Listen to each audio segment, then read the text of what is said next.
சொல்லுங்க. பாதிக்கப்பட்ட மக்கள் நாங்க. ம். எங்களே குற்றம் சுமத்துறது நியாயம் இல்ல. ம்.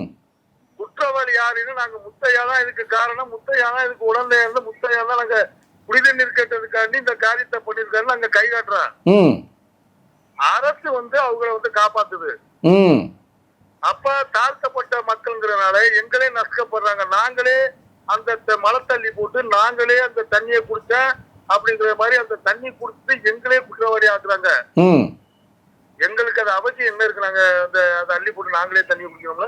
நாங்க அள்ளி போட்டு அதை நாங்க புள்ள குட்டியில இருந்து பேர பிள்ளைல இருந்து எங்க பையன்ல இருந்து பொண்டாட்டில இருந்து எல்லாம் குடிக்கணும்னு என்ன அவசியம் இருக்கு? எங்க ஊரு மக்கள் குடிக்கணும்னு என்ன அவசியம் இருக்கு? நாங்க எதுக்காண்டி அதை செய்யணும்? அதுக்காக நீங்க டோட்டலா தேர்தலை புறக்கணிச்சிருக்கீங்க.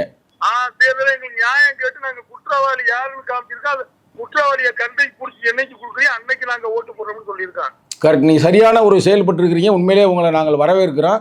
ஆனால் இதுக்கான தீர்வை நம்ம வாங்குவோம். எப்படி இருந்தாலும் கோர்ட்டு கூட போய் கூட இதுக்கான ஒரு நீதியை நம்ம வாங்கிடுவோம்.